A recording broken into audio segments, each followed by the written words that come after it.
My name is Scott Mandelker, PhD. Can you spell it? Yeah, the name is spelled Mandelker. So, Scott, let's start off with tell me about the book and what the book examines. My book is a study of 25 individuals who've all come to the conclusion that they are extraterrestrial souls.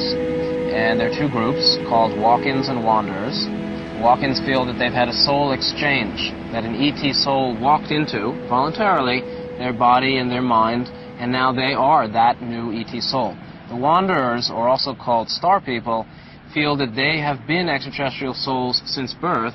They're born to human parents, didn't walk off of ships.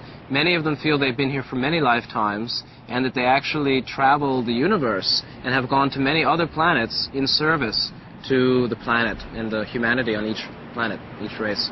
So, as a walk-in, which means that a ET extraterrestrial soul has entered into the body of a human, is that a free will of the human soul, has given itself up for the extraterrestrial soul? It's considered that for walk-ins, both the human soul that's leaving and the ET soul that comes in both make a voluntary agreement. One chooses to leave because they feel life has no more meaning, and the extraterrestrial chooses to come in and is voluntarily given the right to come in because that soul has a purpose to do on Earth as part of the greater body of extraterrestrials who are serving humanity at this time in evolution. So, and where does the human soul go? The human soul basically takes a rest and goes back for review and would eventually reincarnate later at another time. But let me just say that I think it's very rare. The walk-in phenomenon is not as common as many people think it is. So then the wanderer phenomenon would be more common? In my opinion, and according to many of the people I've met and my studies... Can we start that over, please, Chris? I'd laughed over top of it. Yeah, in fact... So the wanderer, the phenomenon of the wanderer is more common than the phenomenon of the walk-in? Well, actually, I believe that there are up to 100 million wanderers or extraterrestrial souls, star people, on the planet right now in all the different countries of the world, many of whom are young children, under the age of 15 or 20. But that there are millions and millions of what I call sleeping wanderers, extraterrestrial souls who don't know it, but are, and have always been, and they're slowly coming to their identity. And how would you classify yourself? I consider myself a wanderer, and I came to that experience, that knowledge, I came to that conclusion after many years of mystic training, as well as very clear out-of-body experiences where I had contact with benevolent extraterrestrials that I realized were my family. And these were dreams, in the form of dreams, or? In many forms, I came to the conclusion of being extraterrestrial soul from a combination of many different events. The paranormal events included lucid dreams, clear out-of-body experience on other planets, on UFOs, even inside the Earth, channeling, and also through meditation and visions and insights. So, you've personally you've been involved with, or spiritually been involved with, other beings, other civilizations, other extraterrestrials? In previous lives, before coming to Earth, I actually had a relationship to the Andromeda group. Currently, now I have a human body, and I feel I've been on Earth actually for a cycle of 25,000 years, and I'm nearing the end of my term, and I'm very clear that my mission, or my purpose right now, is actually to speak the message of the benevolent extraterrestrials, and also to let the people know who are ET souls that it's okay, if it's true, and that there are many, many ET souls among us on the planet. Are there charlatans among the extraterrestrial world? Well, I'll be the first to admit that there are many glamoured people who will say they're ETs, and they may not be, or they want to be. And there are also many ETs who really are extraterrestrial, and they're glamoured, and they're into money and power. And I think, I would say, the channeling phenomenon shows a lot of genuine confusion, misinformation, disinformation. Often, people who are channeling have good intentions, but they're extremely glamoured and deceived and damaging. I'm not exactly sure what does that mean, channeling? Channeling means being a receiver for information coming from a non-physical source. Many people are doing ET channeling today, feeling they're in contact with extraterrestrial races, receiving information from those groups.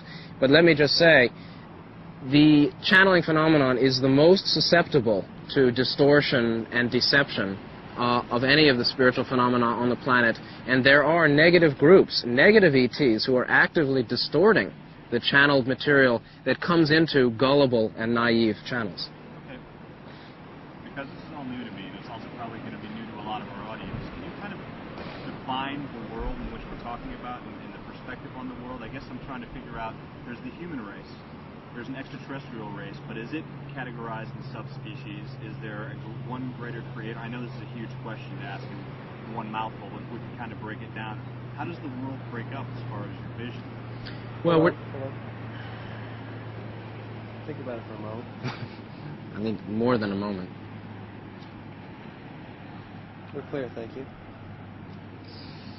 There is a grand design to the cosmos, and that's part of what my teaching is all about. That includes different planets, different levels of evolution. Humanity is one civilization at a particular level of development, moving to the next, and that's what the New Age is about. It's actually moving from individuality to group consciousness and love and compassion.